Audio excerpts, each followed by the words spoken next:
അസ്സലാമു അലൈക്കും വറഹ്മത്തുള്ളാഹി വബറകാതുഹു. പ്രിയമുള്ള സുഹൃത്തുക്കളെ, സഹോദരങ്ങളെ, അമീൻ മാഹിയുടെ സംവാദ വെല്ലുവിളി, ആ വെല്ലുവിളിയുമായി ബന്ധപ്പെട്ട ചില അപ്ഡേറ്റ്സുകളുണ്ട്.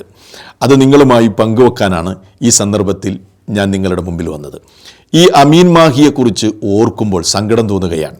ഒരു പ്രബോധകൻ്റെ നിലവാര തകർച്ചയാണ് അദ്ദേഹത്തിലൂടെ നമ്മൾ കാണുന്നത്. ഇയാൾ നിരന്തരമായി സോഷ്യൽ മീഡിയയിലും മറ്റുമൊക്കെ പല നിലക്കുള്ള കുപ്രചരണങ്ങളൊക്കെ നടത്താറുണ്ടല്ലോ. അപ്പോൾ അതിലൊക്കെ പല ആളുകളും വഞ്ചിതരായി പോകാറുണ്ട്. അത്തരം ആളുകൾക്കൊക്കെ ഉപകാരപ്പെടും. ഇയാൾ ആരാണ്, ഇയാളുടെ നിലവാരം എന്താണ്, ഇയാളുടെ സ്വഭാവം എന്താണ്, ഒരു പ്രബോധകൻ എന്നുള്ള നിലയ്ക്ക് ഇയാൾ എന്തൊക്കെ മൂല്യങ്ങളാണ് ഇയാൾ കാറ്റിൽ പറത്തിയത് എന്നൊക്കെ നിങ്ങൾക്ക് മനസ്സിലാക്കാൻ ഉപകരിക്കും എന്ന നിലക്കാണ് ഞാൻ ഈ കാര്യങ്ങൾ പറയുന്നത്. നിങ്ങൾക്കറിയാലോ, ഈ അമീൻ മൗലവി സ്വന്തം വിഭാഗത്തിൽപ്പെട്ട ആളുകളെ തന്നെ ഒരു അഖീദ ചർച്ചയ്ക്ക് ഇയാളങ്ങ് വെല്ലുവിളിച്ചു. ആ വെല്ലുവിളി വളരെ ധൈര്യസമേതം നമ്മുടെ മുഹമ്മദ് ഇഖ്ബാൽ മൗലവി ഏറ്റെടുക്കുകയായിരുന്നു. വെല്ലുവിളി ഏറ്റെടുത്തപ്പോൾ ഇയാളുടെ ആ ധൈര്യമൊക്കെ ചോർന്നുപോയി. ഇയാൾ ഫോണും ഫേസ്ബുക്കും വാട്സാപ്പും ഒക്കെ ബ്ലോക്കാക്കി ഏകദേശം ഒരു വർഷക്കാലത്തോളം, ഏകദേശമാണ് പറയുന്നത്, ഇനി അതിൽ കയറി പിടിക്കണ്ട, ഒരു വർഷത്തോളം ഇയാൾ മുങ്ങി നടക്കുകയായിരുന്നു. ഈ മുങ്ങി നടക്കൽ ഇങ്ങനെ തുടർന്നപ്പോഴാണ് ഞാൻ ഈ വിഷയത്തിൽ ഇടപെടുന്നത്. ഞാനൊരൊറ്റ വീഡിയോ ചെയ്തു. അമീൻ മൗലവി എവിടെ, ഇയാളെ കാണാനില്ലല്ലോ, എന്തുകൊണ്ടാണ് ഇയാൾ ഈ വെല്ലുവിളി ഏറ്റെടുക്കാത്തത്, അയാളുടെ വെല്ലുവിളി ഏറ്റെടുത്ത് ഇവിടെ കാത്തിരിക്കുമ്പോൾ എന്തുകൊണ്ടാണ് നിങ്ങളിങ്ങനെ ഓടി ഒളിച്ച് നടക്കുന്നത് എന്ന് ചോദിച്ചപ്പോൾ ഇയാൾക്ക് ഗതികേട് കൊണ്ട് പിടികൊടുക്കേണ്ടി വന്നു. അവസാനം ഈ അമീൻ മൗലവി തന്നെ അദ്ദേഹത്തിൻ്റെ ഫേസ്ബുക്ക് വാളിൽ അദ്ദേഹം ഒരു ഡേറ്റ് കുറിച്ചിട്ടു. അതിങ്ങനെയായിരുന്നു: വിസ്ഡം ഇസ്ലാമിക് ഓർഗനൈസേഷൻകാരൻ റഫീഖ് സലഫി ക്ഷണിച്ച അഖീദ ചർച്ചയ്ക്ക് തയ്യാർ, ഡേറ്റ് 30/11/2025 കാലിക്കറ്റ് എന്നാണ് ഇയാൾ കുറിച്ചിട്ടത്. ഞാൻ ക്ഷണിച്ചിട്ടില്ല, അത് വേറെ വിഷയം. ഇഖ്ബാൽ മൗലവി ഏറ്റെടുത്ത വിഷയത്തിലേക്ക് വരാനാണ്. ഇയാൾ വെല്ലുവിളിച്ച വിഷയം ഏറ്റെടുത്തിട്ടുണ്ട് എന്നാണ് ഞാൻ പറഞ്ഞത്. അതൊരു കളവ് അവിടെ നിൽക്കട്ടെ. ഏതാണെങ്കിലും ഇയാൾ തന്നെ തീരുമാനിച്ച ഡേറ്റ് അതേതായിരുന്നു? നവംബർ 30 തെറ്റിപ്പോകണ്ട, ശരിക്കും ഓർക്കണം. മാത്രമല്ല, ആ നവംബർ 30 സംവാദം നടക്കുമെന്ന് മാത്രമല്ല, ഈ അമീൻ മൗലവി തന്നെ സംവാദം നടക്കുന്ന ഒരു ഹാളിൻ്റെ ലൊക്കേഷനാണെന്ന് പറഞ്ഞ് ഒരു ലൊക്കേഷൻ ഷെയർ ചെയ്യുകയും അയച്ചു കൊടുക്കുകയും അതിൻ്റെ താഴെ ഞായർ രാവിലെ 6 AM എന്ന് സമയവും കുറിച്ചിട്ടു. ശരിക്കും മനസ്സിലാക്കണം നിങ്ങൾ ഈ മൗലവിയെ. അങ്ങനെ എന്താണ് സംഭവിച്ചതെന്നറിയോ? ഇഖ്ബാൽ മൗലവി ആ നവംബർ 30 വേണ്ടി കാത്തിരുന്നു. അദ്ദേഹം വളരെ കഷ്ടപ്പെട്ടുകൊണ്ട് ട്രെയിനൊക്കെ യാത്ര ചെയ്ത് ബുദ്ധിമുട്ടി കോഴിക്കോടെത്തി നവംബർ 30. അതും കൃത്യസമയത്ത് തന്നെ. 6 മണിയാണല്ലോ സമയം. 6:10 ഇഖ്ബാൽ മൗലവി കോഴിക്കോടെത്തി. ഇയാളെ കാത്തു. അവിടെ പോയി നോക്കുമ്പോൾ എന്താ അവസ്ഥ? ഈ അമീൻ മൗലവി അവിടെ വന്നില്ല. നോക്കൂ നിങ്ങൾ, ഒരു പ്രബോധകന്റെ അവസ്ഥയാണിത്. ഒന്നാമത്തെ വാഗ്ദത്ത ലംഘനം. വാക്ക് ലംഘിക്കുന്നവൻ ആരാണ്? നിങ്ങൾ പറയൂ. ഇയാൾ അവിടെ ഇല്ല, ഇയാൾ ആ സ്പോട്ടിലില്ല.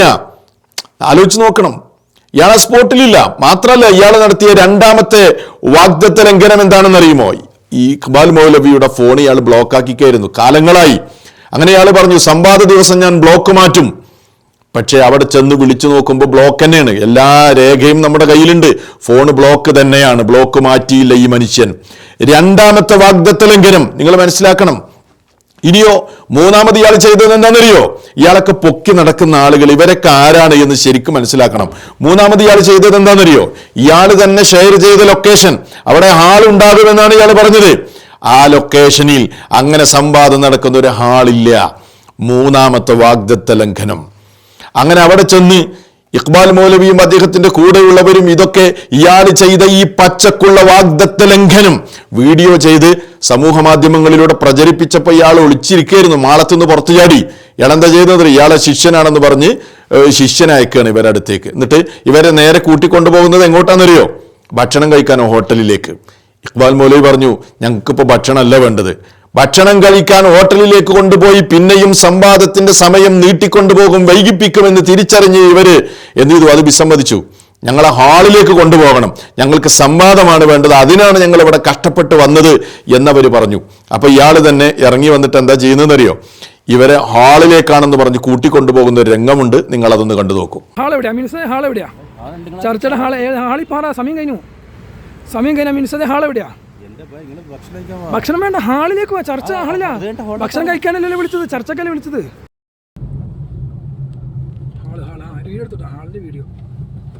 ഹാളിലേക്ക് പോവാണ്. അതിന്റെ വീഡിയോ ആണ്. മുമ്പുള്ള അമീൻ മൗലവിന്റെ കാറാണ്.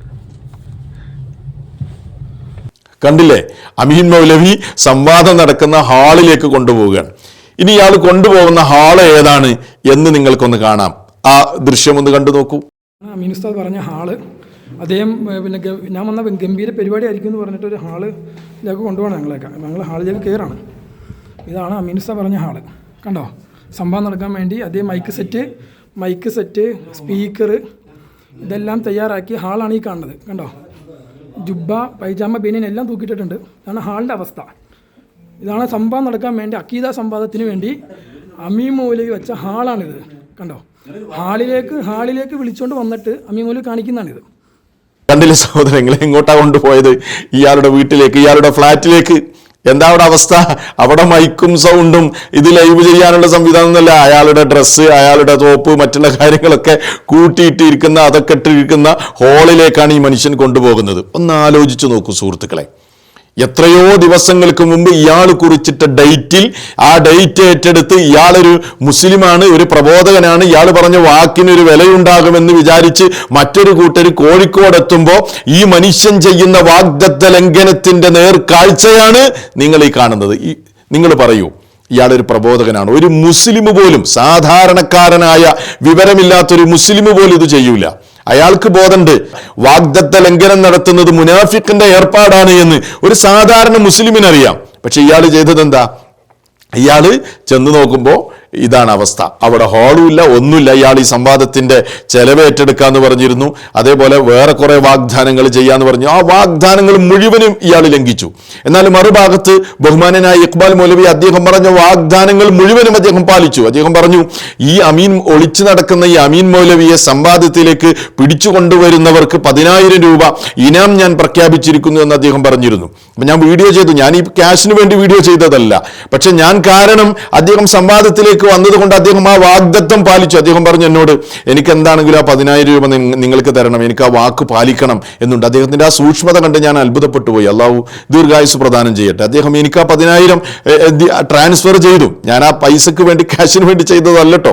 പക്ഷെ അതല്ല ഇവിടെ വിഷയം. അതല്ല, ഒരു ഭാഗം കൃത്യമായി വാഗ്ദത്തം പാലിക്കുകയും മറ്റൊരു ഭാഗത്ത് ഇയാൾ ചെയ്തുകൊണ്ടിരിക്കുന്ന അവസ്ഥയാണ് നിങ്ങൾ കാണുന്നത്. അങ്ങനെ അവസാനം ഡിസംബർ 6 വീണ്ടും ഒരു ചർച്ച തീരുമാനിക്കുകയാണ്. എനിക്ക് അമീൻ മൗലവിയോട് പറയാനുള്ളത്, നിങ്ങൾ കോഴിക്കോട് ഹാള് ബുക്ക് ചെയ്യണം. നിങ്ങൾ വിഷമിക്കേണ്ട, പേടിക്കൊന്നും വേണ്ട. അതിന്റെ മുഴുവൻ ചെലവും ഇഖ്ബാൽ മൗലവി ഏറ്റെടുത്തിട്ടുണ്ട്. ഭക്ഷണം വേണമെങ്കിൽ അതുവരെ അദ്ദേഹം ഏറ്റെടുത്തിട്ടുണ്ട്. അദ്ദേഹം അത് നിർവഹിക്കും ചെയ്യും. നിങ്ങൾ ഈ കാണിച്ചതുപോലെ കാണിക്കൂല. അതുകൊണ്ട് ഞാനിത് എന്തിനാണ് പറഞ്ഞത്? ഇയാൾക്ക് വലിയ സംഭവമാണെന്ന് പറഞ്ഞ് കൊണ്ടു നടക്കുന്ന ആളുകളെങ്കിലും ഇത്തരക്കാരെ മനസ്സിലാക്കണം. ഒരു പ്രബോധകന് പോയിട്ട് ഒരു സാധാരണക്കാരനുള്ള യോഗ്യത പോലും ഇയാൾക്കില്ല. വാഗ്ദത്തം ലംഘിക്കുകയും വളരെ മോശമായ നിലക്ക് പെരുമാറുകയും മറ്റുള്ളവരുടെ അബദ്ധത്തിൽ കയറിപ്പിടിച്ച് അത് പൊക്കിപ്പിടിക്കുക. എന്നാൽ ഇയാൾ സംസാരിക്കുമ്പോൾ അബദ്ധം വരുന്നുണ്ട്. അത് ഇയാൾ മനസ്സിലായി. ആ ഒരു കോമൺ സെൻസ് പോലും ഈ മനുഷ്യനില്ല. അതേപോലെ തന്നെ പണ്ഡിതന്മാരെയും പ്രബോധകന്മാരെയും ഒക്കെ വളരെ മോശമായ വാക്കുകൾ കൊണ്ടാണ് ഇയാൾ അഭിസംബോധന ചെയ്യുന്നത്. കഴിഞ്ഞ ദിവസം എൻ്റെ ഇഖ്ബാൽ മൗലവിന്റെ ഒരു വീഡിയോ ഇട്ടിട്ട് ഈനാമ്പേച്ചിക്ക് മരപ്പട്ടി കൂട്ടുമെന്നാണ് ഇയാൾ അതിന് ക്യാപ്ഷൻ കൊടുത്തത്. ആലോചിച്ച് നോക്കണം. അത്രയും നിലവാര തകർച്ച, അത്രയും സ്വഭാവപരമായ ഒരു യോഗ്യതയും ഇയാൾക്കില്ല എന്ന് ഇപ്പൊ എല്ലാവർക്കും ബോധ്യപ്പെട്ട് കഴിഞ്ഞിരിക്കുകയാണ്. ഞാൻ ഇയാളെ വ്യക്തിഹത്യ ചെയ്യാൻ വേണ്ടി ചെയ്തതല്ല ഇത്. മറിച്ച് ഇത്തരക്കാരായ ചൂഷണക്കാരെ, ഇത്തരം ആളുകളെ ജനങ്ങൾ മനസ്സിലാക്കേണ്ടതുണ്ട്. ഇവരൊക്കെ വലിയ സംഭവമാണ് എന്ന് പറഞ്ഞ് നടക്കുന്ന ആളുകൾ ഇവരെ മനസ്സിലാക്കേണ്ടതുണ്ട്. അതുകൊണ്ട് അമീൻ മൗലവിയോട് എനിക്ക് വളരെ നസീഹത്തോട്, ഒരു സഹോദരൻ എന്ന നിലക്ക് നിങ്ങളോട് എനിക്ക് പറയാനുള്ളത്, നിങ്ങളിങ്ങനെ ലഭ്യനാകരുത്. നിങ്ങളിങ്ങനെ വളരെ മോശമായ സ്വഭാവവുമായി മുന്നോട്ട് പോകരുത്. നിങ്ങളൊരു പ്രബോധകനാണ് എന്ന ഒരു ബോധ്യം നിങ്ങൾക്കുണ്ടാകണം. ഇത് ഞാൻ നിങ്ങളെ അവഹേളിക്കാൻ വേണ്ടി പറയുന്നതല്ല. ഇത് വളരെ നിങ്ങളോടുള്ള നസീഹത്തിൻ്റെ അടിസ്ഥാനത്തിൽ പറയാൻ. അതുകൊണ്ട് നിങ്ങൾ കുറച്ച് മാറണം, കുറച്ചൊരു നിലവാരം നിങ്ങൾ കാണിക്കണം. നിങ്ങളൊരു പ്രബോധകനാണെന്ന ഓർമ്മയെങ്കിൽ നിങ്ങൾക്ക് വേണം. ഇത് കേൾക്കുന്ന ആളുകൾക്ക് ഇത്തരക്കാരെ കുറിച്ചൊരു ചിത്രം കൃത്യമായി ലഭിച്ചിരിക്കുന്നു ഞാൻ മനസ്സിലാക്കുകയാണ്. അല്ലാഹു സുബ്ഹാനഹു വ തആല സത്യം മനസ്സിലാക്കാനുള്ള തൗഫീഖ് നമുക്കെല്ലാവർക്കും നൽകി അനുഗ്രഹിക്കുമാറാകട്ടെ. വസ്സലാമു അലൈക്കും വറഹ്മത്തുള്ളാഹി വബറകാതുഹു.